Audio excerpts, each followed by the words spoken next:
On remet ça au Seigneur, OK? Fait que Seigneur, on se remet encore une fois entre tes mains. Enseigne-nous. Et puis, Seigneur, quand tu parles, quand tu illumines ta parole dans notre cœur, ben c'est plus que de l'information. Parce que ça nourrit notre homme intérieur, véritablement. Vivifie-nous, Seigneur. Merci d'avance, Père, au nom de Jésus. Amen. OK, donc on est le chapitre 26, qui est l'Église. On va juste voir quelques paragraphes, puis on va continuer la prochaine fois, OK, parce qu'il y en a pas mal. Donc, le premier paragraphe, ça commence en disant « L'Église catholique ou universelle, que l'on peut dire invisible, en raison de l'œuvre intérieure de l'Esprit de vérité et de grâce, comprend la totalité des élus, ceux qui ont été, sont ou seront rassemblés dans l'unité sous Christ, leur chef. Elle est l'épouse, le corps, la plénitude de celui qui remplit tout en tous. » Donc, c'est une première définition de l'Église. En appelant l'Église catholique, eh bien, finalement, c'est un terme qui a été pris par une dénomination, mais c'est un terme qui définit bien l'Église parce que catholique, ça veut dire universel. De la même manière qu'en Orient, il y a l'Église orthodoxe. Mais l'Église doit être orthodoxe. Mais c'est devenu des dénominations. De la même manière que toutes les petites dénominations ont hérité des noms en chemin. Tu sais, par exemple, quand il y a eu une réforme, puis certains évangéliques ont commencé à garder le baptême pour ceux qui font une confession de foi et non pour baptiser les enfants, eh bien, ils ont été appelés des baptistes. Donc, ayez pas peur du nom catholique, OK? Donc, pour se donner une définition, Hébreux 12, 23 nous rappelle que l'assemblée des premiers-nés inscrits dans les cieux, du juge qui est le Dieu de tous, des esprits des justes parvenus à la perfection. Encore une fois, l'Église, il y en a juste une. OK? Mais on est un petit peu toujours fêlé parce que chaque dénomination veut toujours se proclamer la seule Église. Fait que ça, il faut faire très attention à ça. Donc, l'Église, elle est unique, elle est rassemblée, composée de tous ceux que le Seigneur Jésus-Christ a rachetés par son sang. Donc, tous ceux qui sont régénérés, peu importe la dénomination où ils se trouvent. Et ça, c'est important qu'on puisse se le rappeler entre nous, parce qu'il y a une bonne chose qui se produit en ce moment au Québec. Les églises, les dénominations, on travaille ensemble de plus en plus. Et puis ça commence à faire tomber le côté un petit peu commercial, tu sais, de faire des, comment on dit ça, des succursales. Fait que, en réalité, je pense que c'est une bonne chose de se rappeler que si quelqu'un se déclare chrétien, bien, Jean, dans sa première lettre, comme on le voit, bien, c'est par nos œuvres qu'on va manifester qu'est-ce qu'on croit. Nos œuvres ne sont pas méritoires. OK? Ce n'est pas par nos œuvres qu'on est sauvé. Mais ce qu'on vit manifeste ce qu'on croit. Ça, c'est important. Plus on va avoir une croissance dans le Seigneur, plus, bien, la parole dit, on va être transformé de plus en plus à l'image de son Fils. Et comme Jean le dit dans sa première lettre, ceux qui disent qu'ils marchent avec lui doivent marcher comme lui a marché.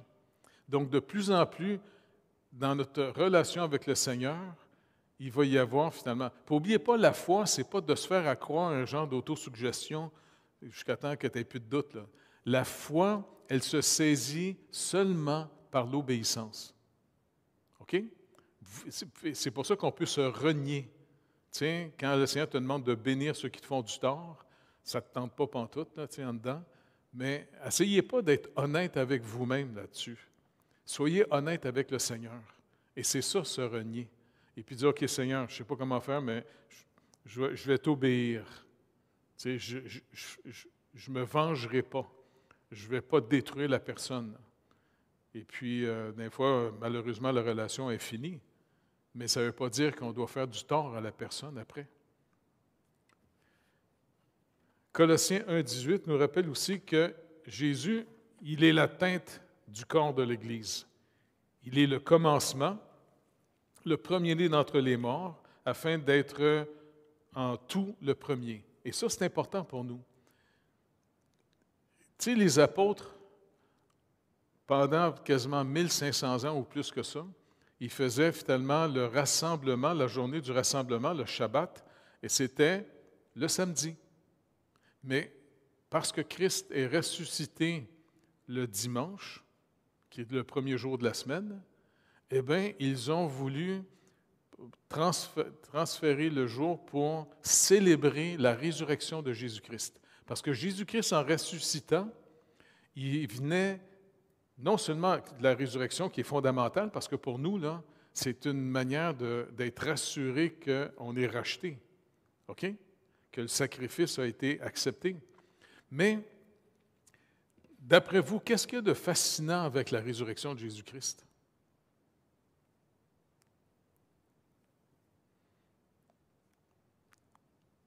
Il était là, chair en chair, présent. Tu sais, parce que vous vous rappelez, même Thomas, il dit non, non, non, moi, je ne touche pas au trou, là, tu sais, parce qu'il avait peur que les gars avaient eu comme une illusion, là, tu sais. Et c'est pour ça que la deuxième fois qu'il était avec eux dans la chambre haute, Jésus est apparu dans la place. Thomas, viens mettre ta main dans mon côté. Et puis même il leur a montré, non, non, je ne suis pas un fantôme. Regardez, il y avait du poisson puis du miel. Et puis il a mangé du poisson dans le miel. Quand même fascinant. Et donc, il venait de montrer que la deuxième personne de la Trinité, et ça c'est quelque chose qu'on apprend d'intéressant, notre Seigneur Jésus-Christ, la deuxième personne de la Trinité qui est la parole de Dieu, qui est la vie éternelle, qui était avec le Père, c'est par lui que le Père a tout créé. Tout a été créé par lui, comme Jean nous le rappelle dans le prologue. Et donc, Jésus nous montre, par sa résurrection, voici, la nouvelle création est commencée. La nouvelle création est déjà commencée parce que quand il est parti après, puis il a dit à ses disciples, écoutez, je vais partir là, je vais retourner dans ma gloire, sur le trône de son Père.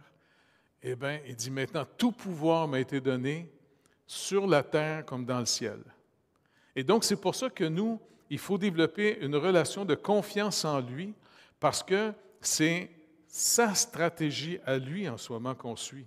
Puis, à vue humaine, nous autres, là, on n'est pas toujours d'accord, pas vrai? Tu sais, il y a des choses qui peuvent nous choquer des fois. Pourquoi le Seigneur permet des guerres? Pourquoi il permet que, je ne sais pas moi, tu sais, des méchants qui font du tort à des enfants, par exemple? Tu sais, bien, ça peut être choquant. Pas vrai? Tu sais, puis, bien, vous dites, OK, Seigneur, il faut qu'on te fasse confiance maintenant. C'est peut-être une manière d'ouvrir une porte pour l'Évangile. Parce que tant qu'on ne verra pas notre misère, les gens ne vont pas espérer en Jésus-Christ. Ils vont espérer juste, tu sais, je ne sais pas moi, dans le bien-être. J'ai un de mes amis qui m'appelle une fois de temps en temps de France. Un gars, il est extrêmement malade. Une maladie, là. Il s'est fait opérer une couple de fois dans le cerveau pour enlever des tumeurs, tu sais, et puis il vit une violence dans son corps, là, même des fois les médecins le mettent sur morphine, là, tu sais. Puis à un moment donné, il est rendu parce qu'il paraît que ton corps s'habitue, tu sais. Et puis il est obligé après ça de passer un désintox parce que ça ne fait plus effet. Et là, il agonise pas à peu près. Puis ça fait 15 ans qu'il souffre comme ça, tu sais. Et puis, il dit, mon problème, il dit, c'est que les gens qui viennent me visiter, j'ai l'impression que c'est les amis de Job. Ils me disent tout, ah, tu n'as pas assez de foi, c'est parce que tu as sûrement un péché dans ta vie, pourquoi tu souffres comme ça, tu sais. Il dit, écoute, qu'est-ce que je fais? Je dis, non, c'est choquant pas mal, là, mais sais, quand quelqu'un va trop bien trop longtemps, c'est dangereux pour son cerveau, ça le rend épais. Ça fait qu'il m'appelle régulièrement, puis on parle ensemble, puis je fais juste l'écouter parce que le pauvre, il dit, j'ai plus d'amis, il n'y a personne qui veut m'écouter, personne ne me parle, tu sais. Parce qu'un gars, tu sais, quelqu'un qui souffre sans arrêt, puis qui n'a pas de cure pour ça, là, bien, les gens, ils se tassent un moment donné, ils ne veulent plus le voir, tu sais. Puis il est tout seul. Fait qu'il m'appelle de France régulièrement, tu sais, puis... Mais d'un autre côté, on prie ensemble, puis je dis, regarde, je dis, je sais que c'est dur, je ne peux pas te dire pourquoi Dieu a permis ça dans ta vie. Mais je vais te dire une chose, Éric. Tu es un héros pour moi parce que tu n'as même pas abandonné le Seigneur. Puis à toutes les fois que tu es un peu en forme, puis quelqu'un pense, le gars, il annonce l'Évangile à tout le monde.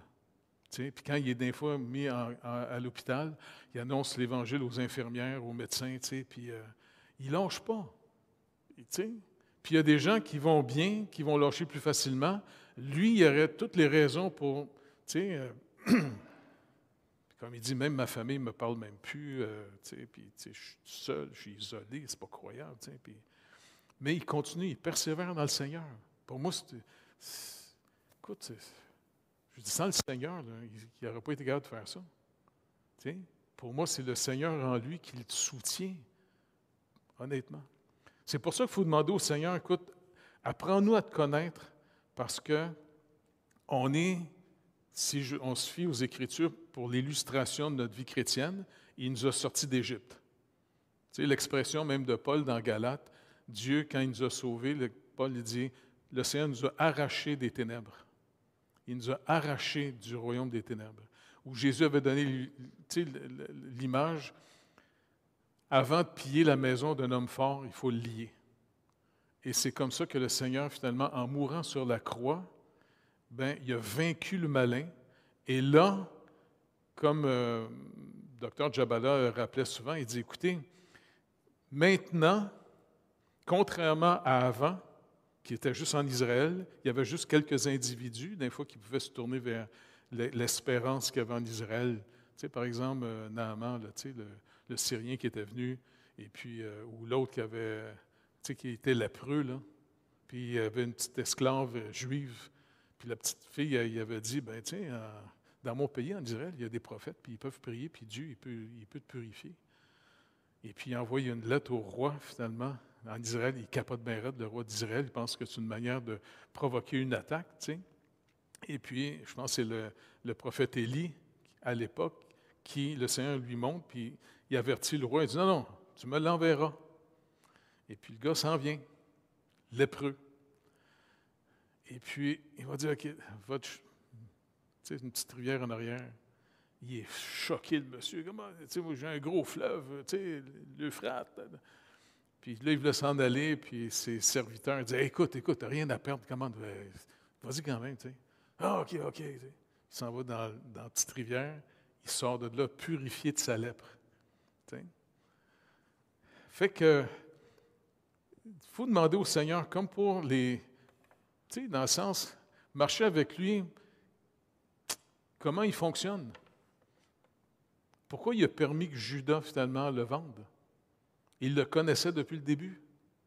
Pourquoi, tu sais, dans le sens, il aurait pu claquer des doigts comme ça, et puis tous ses ennemis seraient morts sur le coup.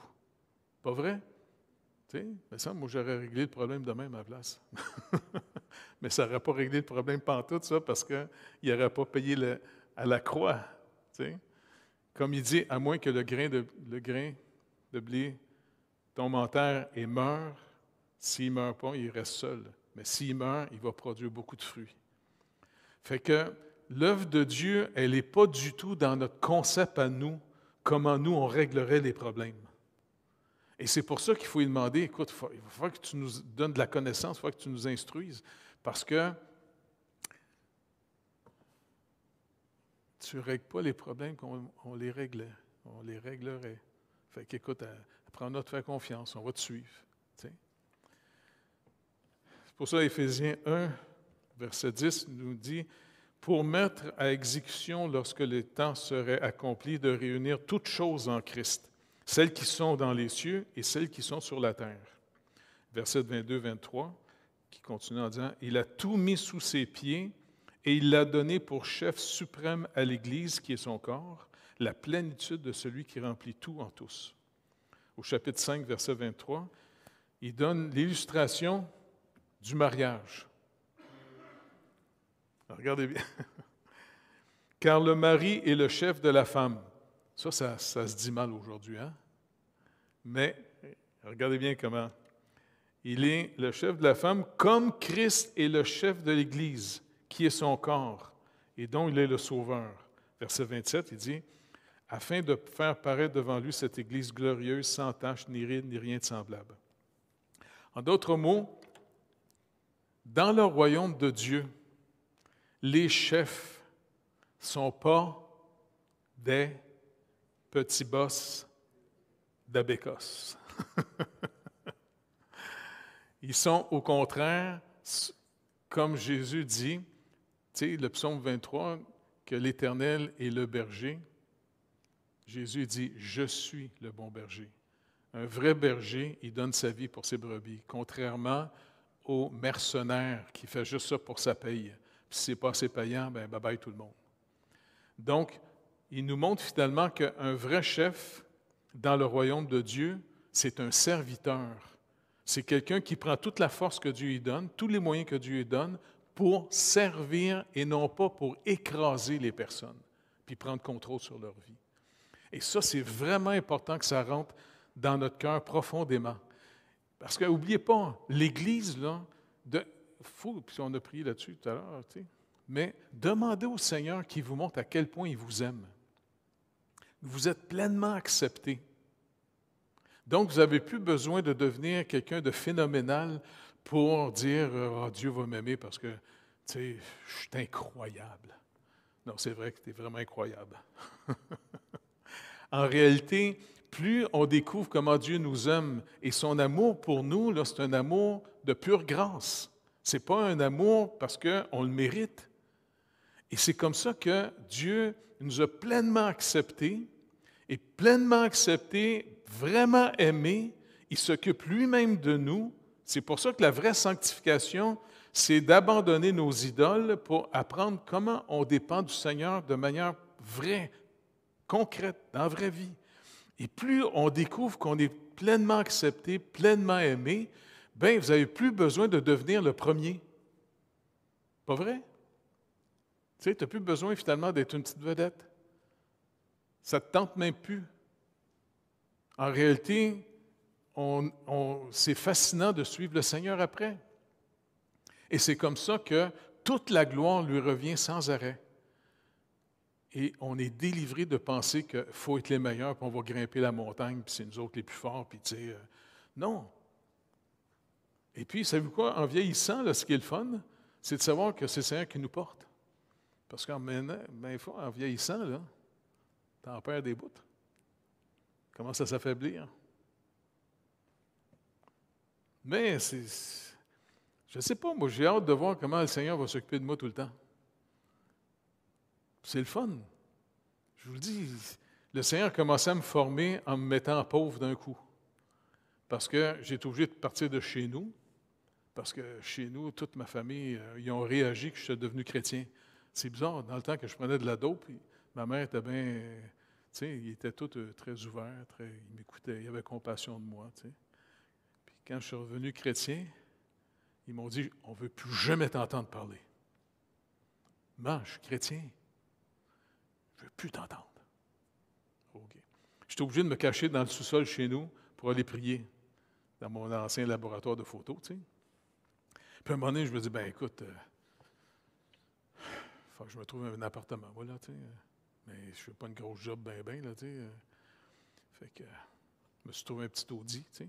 Petit appartement de rien. Mais c'est pas grave, tu sais. C'était le fun parce que c'est le fun d'être pauvre. Parce que tu es obligé de compter sur le Seigneur. Parce que tu dis, écoute, Seigneur, je vous l'ai dit, hein, des histoires de même, là. Tu sais, mes premières voitures m'ont été données par des... J'ai jamais demandé à personne. Moi, je suis trop gêné. Je ne suis pas vertueux, je suis gêné. Ça fait que j'aime mieux prier puis demander au Seigneur. C'est moins gênant avec lui. Je ne veux pas demander à personne à. Tu sais. C'est pour ça, même les anciens, puis pas juste les anciens, mais les diacres, ils me disent, écoute, Jeff, tu ne parles pas assez de la dîme pour que les gens donnent. Non, non, je ne veux pas en entendre parler, je ne veux pas parler. Puis, savez-vous quoi? Même si on n'en parle pas, on est une Église, vous êtes généreux. Parce que le Seigneur aime ceux qui donnent avec joie. Et puis, il pourvoit à nos besoins, puis même nos missions. Parce que, je me rappelle, il y avait des gens qui m'avaient demandé, « Hey, vous êtes nombreux. » Même, tu sais, sœur... attends, comment ça s'appelait? Je ne me rappelle plus. Sœur qui? Florence, c'était celle qui était à Lille, là. Puis celle qui était venue ici, là, c'est Florence, pas Florence, mais Evelyne. Puis à un moment donné, elle arrive à l'église, puis elle nous aidait souvent quand elle nous prêtait ses jeeps, puis elle nous recevait même des fois chez elle, tu sais, dans l'hôpital là-bas. Et puis, elle était vraiment sweet, là, tu sais. Puis quand elle est venue ici, elle dit, « Ben, ils sont où tous les autres mondes? » Ben non, c'est rien que nous autres. Comment ça? Comment vous faites pour faire là? Vous êtes en train de faire, tu sais, parce qu'on allait l'aider souvent aussi à amener du stock là-bas. Elle pensait qu'on était 10 000. Non, on n'est qu'une petite gang de rien. C'est le fun, je le dis parce que, est-ce que vous vous rappelez quand le Seigneur a voulu ramener Israël proche de son cœur et puis que les Madianites, finalement, étaient en train de les envahir? Ils étaient tellement nombreux qu'ils étaient considérés comme des sauterelles qui arrivaient, tu sais, puis ils pillaient finalement les champs. Et puis un jour, Gédéon, il va dans son village le soir, tu sais, en cachette, pour aller chercher du blé un peu, puis rappeler son histoire. Et puis l'ange de l'Éternel apparaît. « Hey, vaillant héros! » Wow, vas-y avec la force. Non, non, non, je fais de la petite famille, de la petite gang de rien, je suis tout petit de rien, tu sais. Non, non, non. Puis là, il réussit à ramasser finalement une armée de je ne sais pas combien de personnes, 30 000 peut-être, 33 000, quelque chose de genre. Puis ça a dit non, trop nombreux. Hey, non, on est même moins nombreux que les Madianites. Non, non. Il t'a réduit ça à 300 gars. Parce qu'il dit, si vous êtes trop nombreux, vous allez dire, mon bras m'a sauvé. Fait qu'il a réduit ça à 300 hommes pour montrer, c'est moi qui va vous donner la victoire. Donc, c'est trippant. Je vous dis, nos faiblesses, nos manquements, notre ignorance, tout ce qui le monde capote, là, tu sais, qu'ils ne veulent pas, bien, pour nous autres, c'est notre trésor. Considérez ça plutôt comme un gros vase vide, puis que le Seigneur veut remplir. Si vous êtes plein, là,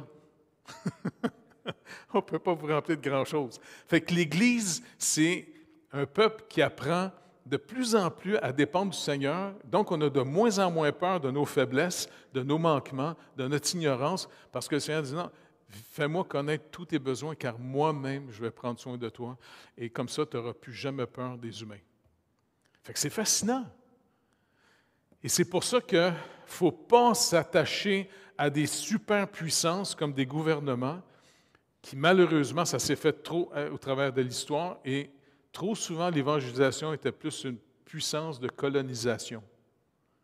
Et ça ne doit pas être... C'est pour ça qu'on va continuer à prier le Seigneur qui nous donne d'être des ambassadeurs de la réconciliation. Surtout, j'aimerais ça qu'on puisse retourner éventuellement à là-dessus. Tu sais, c'est un gars qui viendra avec moi dans mon char. Tu sais. Je sais, je suis toujours parti, puis je suis un méchant pasteur parce que je passe avec vous autres. Là, tu sais. Mais là, le Seigneur a permis qu'il y ait 4 autres pasteurs avec moi. Tu sais. Puis un bon pasteur, c'est pasteur Sylvain. Lui, il est gentil. Hein? Fait que moi, je peux rester méchant.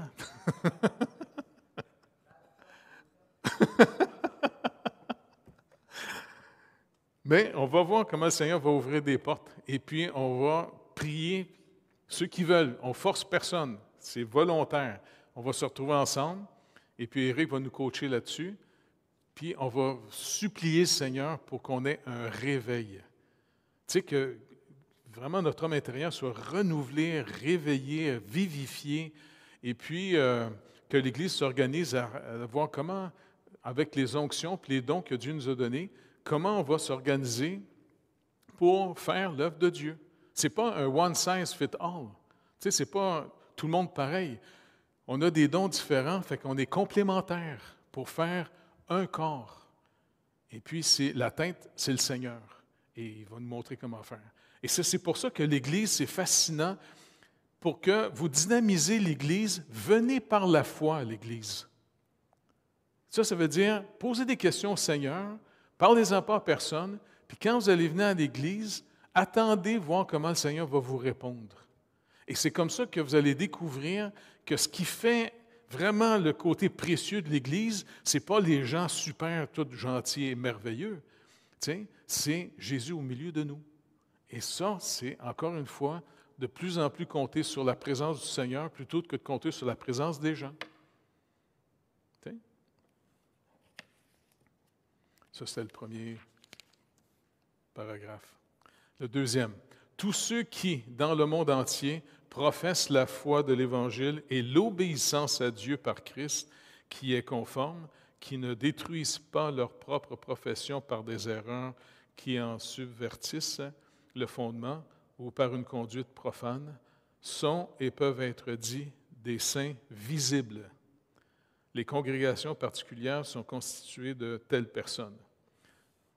Donc, Paul dit dans 1 Corinthiens 1, 2, « À l'Église de Dieu qui est à Corinthe, à ceux qui ont été sanctifiés en Jésus-Christ, appelés à être saints, et à tous ceux qui invoquent en quelque lieu que ce soit le nom du Seigneur Jésus-Christ, le Seigneur est le nôtre. » Donc, c'est important on était appelés à être saints. Saint, ça veut dire séparé de l'esprit du monde pour s'attacher de plus en plus à l'esprit du Seigneur.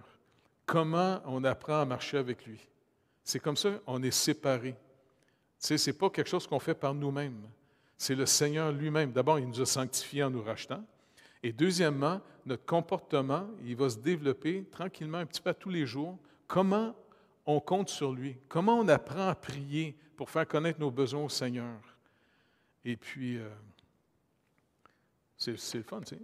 Acte 11, 26, il nous est dit, « Et l'ayant trouvé, il l'amena à Antioche. » Il a trouvé l'apôtre Paul, tu sais, Saul de Tarse, ça c'est Barnabé. « Pendant une année, ils se réunirent aux assemblées de l'Église et ils enseignèrent beaucoup de personnes. Et ce fut à Antioche que pour la première fois, les disciples furent appelés chrétiens. » Quand même, c'est fascinant. Donc, les païens ont appelé finalement ceux qui étaient des disciples du Seigneur Jésus, du Christ, des chrétiens. Comme certaines églises, ceux qui nous ont vus baptiser, ils ont appelé des baptistes. Et puis ceux qui ont vraiment compté sur le Saint-Esprit puis qui ont cherché les dons du Saint-Esprit, ben, ils ont été qualifiés des pentecôtistes. Donc, en réalité, être chrétien, c'est comme dire, bon, ben, c'est des gens qui n'ont pas honte de dire « j'appartiens à Christ ». Parce qu'n'oubliez pas, à l'époque, c'est plus dans notre époque aujourd'hui, mais à l'époque, les riches achetaient du monde. C'était des esclaves. Et ils portaient le nom de l'esclave, du maître. Tu sais, tu appartenais finalement à la maison.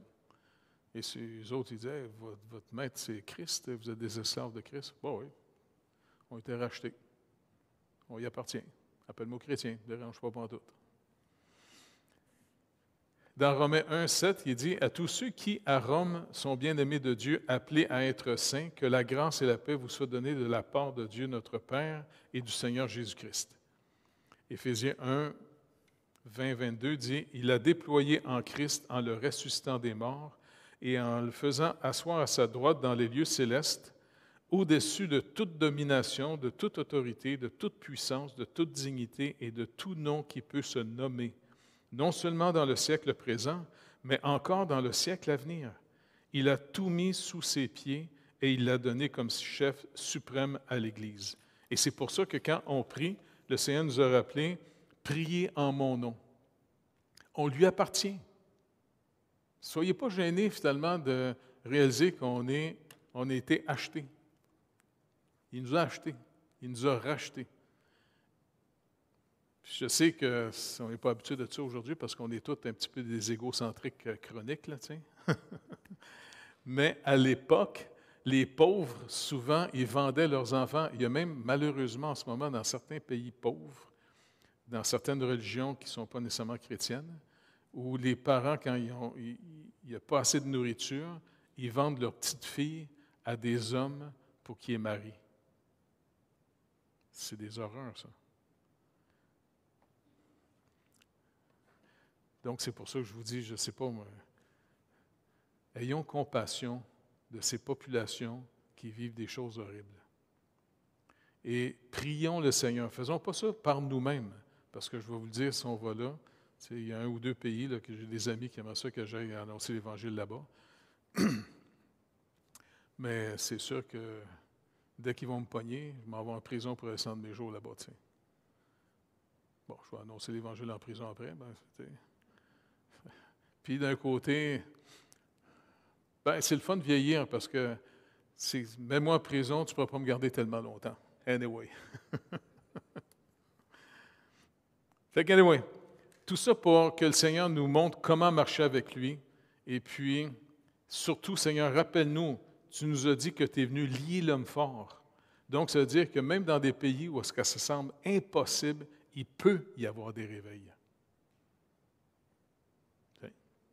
Mais il faut commencer nous-mêmes. Est-ce qu'on est vraiment totalement réveillés? Tu sais, moi, je suis obligé de demander au Seigneur régulièrement. Je dis, Seigneur, je te prie pour un réveil, mais en passant, je vais te rappeler quelque chose. Peux-tu me réveiller moi d'abord, moi le premier? Parce que c'est sûr que la vie nous engourdit et puis tranquillement, je ne sais pas, c'est facile à un moment donné d'être moins consacré au Seigneur tranquillement pour toutes sortes de raisons. Fait que, mais c'est quelque chose qu'on peut demander au Seigneur régulièrement en disant, écoute, renouvelle-nous, puis rappelle-moi de toute façon que le royaume de Dieu, ce n'est pas sur terre que ça se passe. C'est sûr que le Seigneur t'a reçu tout pouvoir dans le ciel comme sur la terre, mais notre vraie espérance, ce n'est pas de faire le royaume de Dieu sur terre. Ici, c'est des ambassadeurs, on est des ambassadeurs pour annoncer l'Évangile en disant, en passant, si vous voulez être sauvés, c'est un don gratuit. T'sais? Puis le Seigneur l'a dit, ceux qui cherchent vont trouver. Fait que, tu sais, dans le sens, on sème, on arrose, comme tu as dit tout à l'heure, et puis en même temps, c'est Dieu, par contre, qui donne la vie, qui fait pousser. Par contre, il nous utilise, parce que c'est le Seigneur Jésus qui est envoyé par le Père pour sauver. Et quand des gens viennent à la foi, si vous avez annoncé l'Évangile à quelqu'un, quelqu'un vient à la foi, rappelez-vous d'une chose, il s'est servi de vous, mais c'est lui qui a appelé un mort à la vie. Ce n'est pas nous autres qui a trouvé une technique, je ne sais pas moi, prendre des cours de marketing pour savoir comment vendre l'Évangile, puis non, on va l'annoncer propre, clair, sans manipulation, pour vraiment espérer, parce que c'est Dieu qui donne la vie aux morts. C'est lui qui ouvre les yeux aux aveugles. C'est lui qui ouvre les oreilles aux sourds. C'est lui qui peut nous faire marcher avec lui. Donc, nous, il faut être fidèles, c'est tout. Donc, finalement, l'Église, c'est le 3e paragraphe, on va finir avec ça. L'Église la plus pure ici-bas sont sujettes au mélange et à l'erreur. Et quelques-uns ont tant dégénéré, quelques-unes des églises ont tant dégénéré qu'elles ne sont plus des églises de Christ, mais des synagogues de Satan. Ça, c'est un peu raide. Néanmoins, Christ a toujours eu et aura toujours, jusqu'à la fin du monde, un royaume dans ce monde composé de ceux qui croient en lui et font profession de son nom. Donc, il faut que j'aille chercher ma Bible, là. Excusez. On va aller le chapitre. Non, mais je vais prendre... ça, c'est une bible de vieux, parce que sinon, c'est trop petit ta Bible, les lettres.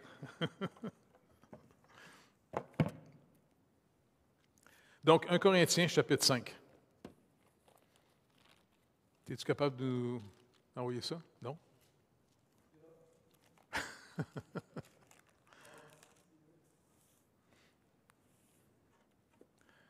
1 Corinthiens 5.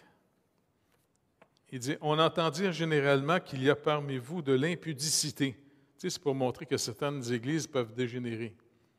Fait que Paul leur dit aux Corinthiens ici, on entend dire généralement qu'il y a parmi vous de l'impudicité et une impudicité telle qu'elle ne se rencontre même pas chez les païens. Soyez pas surpris que des fois, des gens qui proclament être chrétiens peuvent vivre plus dégénérés que les gens du dehors. Tu sais. Malheureusement. C'est au point que l'un de vous a la femme de son père. Vous êtes enflé d'orgueil, et vous n'avez pas été plutôt dans l'affliction, afin que celui qui a commis cet acte fût ôté du milieu de vous. Pour moi, absent de corps, mais présent d'esprit, j'ai déjà jugé, comme si j'étais présent, celui qui a commis un tel acte. Au nom du Seigneur Jésus, vous et mon esprit étant assemblés avec la puissance de notre Seigneur Jésus, qu'un tel homme soit livré à Satan pour la destruction de la chair, afin que l'esprit soit sauvé au jour du Seigneur Jésus. C'est bien à tort que vous vous glorifiez. Ne savez-vous pas qu'un peu de levain fait lever toute la pâte? Faites disparaître le vieux levain, afin que vous soyez une pâte nouvelle, puisque vous êtes sans levain, car Christ, notre Pâque, a été immolé.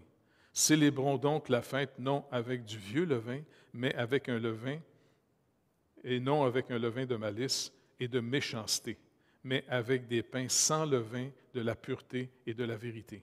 Je vous écris ma lettre de ne pas avoir de relation avec les impudiques, non pas d'une manière absolue avec les impudiques de ce monde, ou avec les cupides et les ravisseurs, ou avec les idolâtres, autrement il vous faudrait sortir du monde. Maintenant, je vous ai écrit de ne pas avoir de relation avec quelqu'un qui, se nommant frère, est impudique ou cupide ou idolâtre ou outragieux ou ivrogne ou ravisseur, de ne pas même manger avec un tel homme. Qu'ai-je en effet à juger ceux du dehors? Ce n'est pas ceux du dedans que vous avez à juger? Pour ceux du dehors, Dieu les juge. Ôtez le méchant du milieu de vous. Maintenant, je sais que ça fait capoter bien du monde qui dit « Ah oui, mais il faut s'aimer, il faut s'aimer. » Oui, mais n'oubliez pas, perdons pas de vue qu'en tant qu'Église, nous sommes une équipe en vue d'aller vers les perdus. Comprenez? Si l'Église devient trop un petit club privé, eh bien, finalement, comment je pourrais vous dire, on n'organisera pas nos vies en fonction de comment on va rejoindre ceux du dehors. Est-ce que vous réalisez qu'aujourd'hui, au Québec, prêcher l'Évangile, ce n'est pas facile? Devinez à cause de quoi? Avez-vous les téléromans qui sortent de plus en plus en ce moment? Ils ont sorti finalement toutes les fautes de certaines places où il y a eu de la pédophilie, où il y a eu finalement de l'impudicité, et puis même certaines églises, pas juste catholiques, même des églises évangéliques, certains pasteurs sont des voleurs, des manipulateurs, des menteurs. Écoute, c'est pas n'importe quoi, ça. Donc, c'est pour ça qu'il ne faut pas perdre de vue. On est là, pas pour nous. On est là comme un corps, comme une équipe, en vue finalement de connaître de plus en plus le Seigneur et de briller de sa lumière qui réfléchit sur nous. Mais si on continue à marcher dans les ténèbres, contre ses commandements, contre l'amour que lui nous demande d'avoir les uns pour les autres, eh bien, finalement, on va tromper la population au nom du Seigneur. C'est pour ça que quand on prie que ton nom soit sanctifié, bien ça, c'est important. Tu sais, d'avoir, je ne sais pas, il faut avoir un comportement qui représente le Seigneur. Seriez-vous à l'aise que n'importe qui pourrait vous représenter publiquement? Ça vous rendrait-tu nerveux un petit peu? Donc, c'est pour ça que le but, c'est de s'entraider, de toujours de mieux en mieux, comment on dépend du Seigneur pour désamorcer notre ancienne vie. Comment on va compter sur le Seigneur? T'sais? Et puis Paul, c'est sûr que c'est assez radical ce qu'il fait, parce que c'était même de plus en plus connu dans la ville de Corinthe. Et puis il disait, ben, dans votre groupe, il y a un gars qui couche avec sa belle-mère. T'sais. Et puis, même les païens disaient, vous êtes une... Fait que Paul dit, les Corinthiens, ils se glorifiaient trop de leur connaissance, mais pas de leur foi. Parce que la connaissance, c'est une bonne chose, c'est important d'avoir la connaissance. Mais est-ce qu'on a mêlé la foi à ce qu'on a entendu? Est-ce que j'ai organisé ma vie en fonction de ce que j'ai entendu? Et c'est comme ça, finalement, qu'on se sanctifie tranquillement. Et puis, comme il dit ici, on peut dégénérer au point que, comme il est marqué dans l'Apocalypse, il qualifie des synagogues de Satan. Parce que, au début de l'histoire de l'Église, les Juifs qui se convertissaient à Christ, même, n'oubliez pas, l'apôtre Paul, avant que le Seigneur le saisisse et le brise pour vraiment lui montrer l'Évangile, Paul était quelqu'un qui faisait mettre les Juifs qui croyaient en Jésus-Christ en prison. Il a même collaboré à faire tuer Étienne, qui était un évangéliste incroyable, le gars. Tu sais? Et c'est triste à dire, mais le système religieux en Israël était extrêmement en réaction contre le message de l'Évangile, au point qu'ils avaient envoyé des délégations à Rome pour dire non, contrairement à ce que vous pensez, les chrétiens ne sont pas juifs. Et puis, ils ont tout fait pour leur faire enlever les droits, parce que les Juifs avaient travaillé beaucoup avec les Romains pour avoir beaucoup de privilèges, de ne pas être obligés de faire partie de l'armée. Ils n'étaient pas obligés non plus de payer le tribut finalement à César. Ils pouvaient garder l'argent pour le temple. Ils ont travaillé comme ça, tu sais, à avoir beaucoup de privilèges. Mais quand ils ont vu les chrétiens, les Juifs se convertir, et surtout, ils ont tout fait pour détruire, les faire passer pour des gens dangereux. Et c'est comme ça que, éventuellement, les chrétiens, ils ont fini dans les arènes chrétiennes et puis ils se sont fait massacrer. Tu sais? Ils ont payé cher. Malheureusement, les institutions qui veulent garder un pouvoir, au travers de l'histoire, ils ont attaqué régulièrement les réveils et surtout les réformes. Parce qu'une réforme, c'est quelques personnes, des fois, qui vont se réveiller et vont dire « Non, non, hey, on n'est plus dans les Écritures, là. Là, on a dévié complètement. » Et puis quand ils ont voulu ramener les gens aux Écritures, juste de faire traduire les Écritures dans la langue du peuple. Des gars comme Jean Hus, finalement, lui, il s'est fait tuer parce qu'il avait été convaincu par John, comment il s'appelait déjà? Premier traducteur anglais, là, tu sais, qui a mis... Comment? Wycliffe, oui, John Wycliffe. Et puis, il avait été inspiré, puis il était retourné finalement, il restait plus dans les pays de l'Est un peu. Et puis, l'institution religieuse de l'époque était contre, parce que vous n'allez pas donner la Bible à tout le monde. C'est nous qui vont décider ce que les gens doivent croire. Mais en tout cas, continuons à prier qu'aujourd'hui, on a la liberté. C'est vraiment précieux d'avoir la liberté, de pouvoir s'exprimer encore. Priez pour les gouvernements pour qu'ils se calment le pompon un peu en ce moment. T'sais, parce qu'ils ont tendance de glisser quelquefois dans le modèle qu'ils veulent faire du citoyen. Avant, c'était dans le catholicisme. C'est comme ça qu'ils ont malheureusement détruit les nations autochtones pour pouvoir, au fond, les coloniser puis prendre contrôle du territoire au complet. Aujourd'hui, l'Église catholique a craché. Et puis, là, le pendule a passé à l'autre extrême. Soyez pas surpris qu'à un moment donné, on commence à voir la police venir chercher vos enfants comme la police a été chercher les enfants des Autochtones. Si un enfant veut changer de sexe puis les parents ne sont pas d'accord, en ce moment, il y a un gars en Colombie-Britannique, si j'ai bien lu, là, puis qui n'était pas d'accord, qui a dit non à son garçon, non, wow, tu sais, il s'est plaint, la police est venue le chercher, et puis le gars il s'est retrouvé en prison. On s'en va dans une société encore radicale.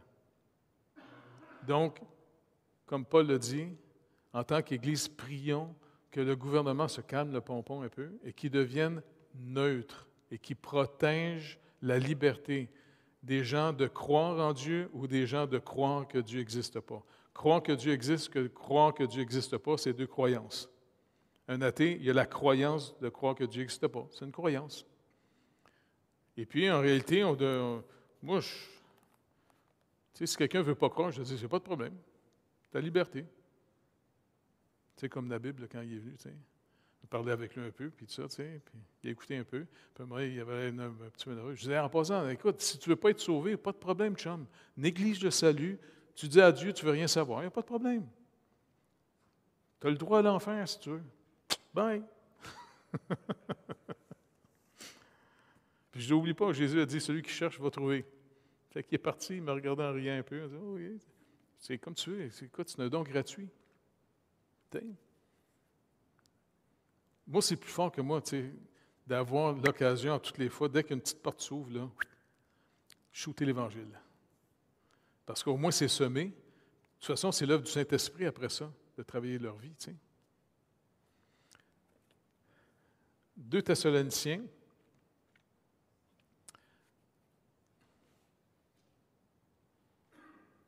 Il faut faire attention, encore une fois, là, ce qui est très, très important en tant qu'Église, de toujours se laver par les Écritures et puis d'apprendre à être obéissant au Seigneur pour le représenter, vu qu'on a été racheté.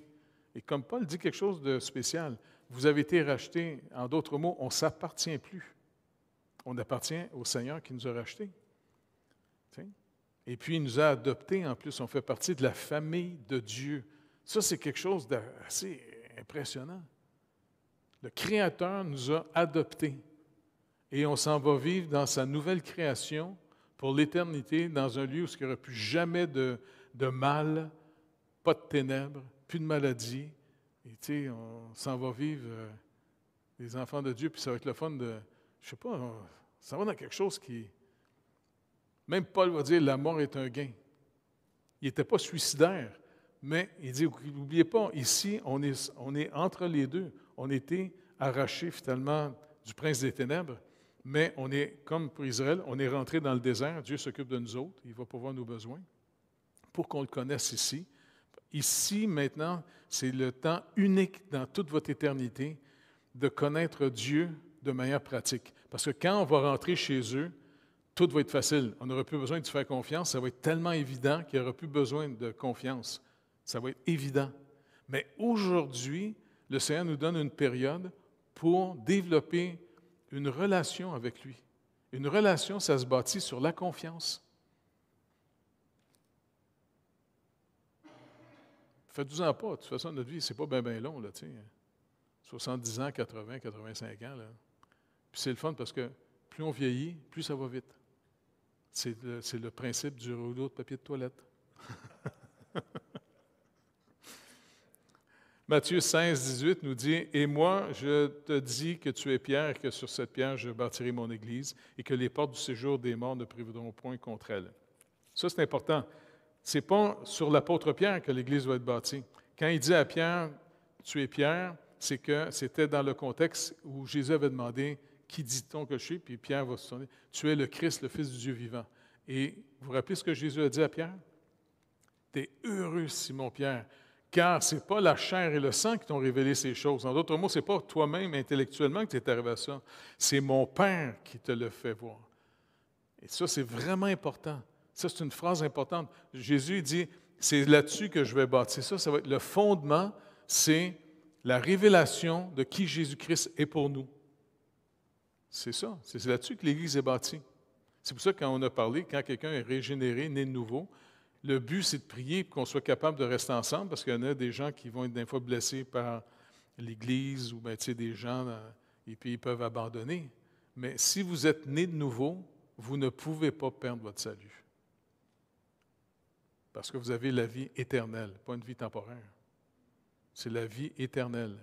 Par contre, soyons prudents pour qu'ensemble, on puisse persévérer jusqu'à la fin. Parce que, n'oubliez pas, on n'est pas là pour nous en ce moment ici. On est là pour Christ qui va continuer à aller racheter, parler, d'aller vers les gens. Et on est nous, son corps. Psaume 72, 17 nous dit « Son nom subsistera toujours aussi longtemps que le soleil, son nom se perpétuera. Par lui, on se bénira mutuellement, et toutes les nations le diront heureux. » Donc, ça montrait, ça rappelait à Israël qu'un coup que le vrai prophète était pour venir, Jésus, eh bien, c'était son nom. Psaume 102, 29 dit « Les fils de tes serviteurs habiteront leur pays, et la postérité s'affermira devant toi. » Apocalypse 12, 17 nous dit « Et le dragon fut irrité contre la femme. » La femme, ici, c'est l'illustration de l'Église. Il s'en alla faire la guerre au reste de sa postérité, à ceux qui gardent les commandements de Dieu et qui ont le témoignage de Jésus-Christ. Mais encore une fois, il va nous montrer, si vous lisez l'Apocalypse, comment la terre va venir même au secours. T'sais. Donc, entre nous autres, il faut s'encourager. C'est très important. De toute façon, c'est la caractéristique de s'aimer les uns les autres. T'sais. D'être sensible, finalement, aux défis qu'on vit, chacun de nous autres, n'importe quand. OK? On remet ça au Seigneur? On continuera la prochaine fois à partir du point 4. Fait que Seigneur, d'abord, je veux te remercier énormément de ce que tu nous as révélé qui tu es. Comme tu l'as fait à Pierre, parce que tu dis c'est là-dessus que tu étais pour bâtir ton Église. Seigneur, s'il vous plaît, on va te demander une chose. On ne veut pas salir ton nom. Et on est conscient qu'on a une vieille nature encore. Et donc, on veut rester prudent, Seigneur Dieu. Vraiment, on ne veut pas te faire du tort. Parce que au Québec, ton nom a été sali d'une manière incroyable et tes ennemis se réjouissent d'aller chercher toutes les erreurs de l'Église. Mais c'est quand même intéressant que personne parle, que je suis sûr que parmi beaucoup de catholiques, il y avait des vrais croyants qui ont vraiment sacrifié leur vie pour annoncer ton évangile pour que les gens viennent à la vie. Mais tes ennemis se servent de nos péchés. C'est le malin. Alors, s'il vous plaît, Seigneur Dieu, apprends-nous à marcher avec toi, puis vraiment être très prudent pour pas que ton nom soit sali. Merci d'avance, Père, dans le précieux nom de Jésus. Amen. Merci tout le monde d'être venu.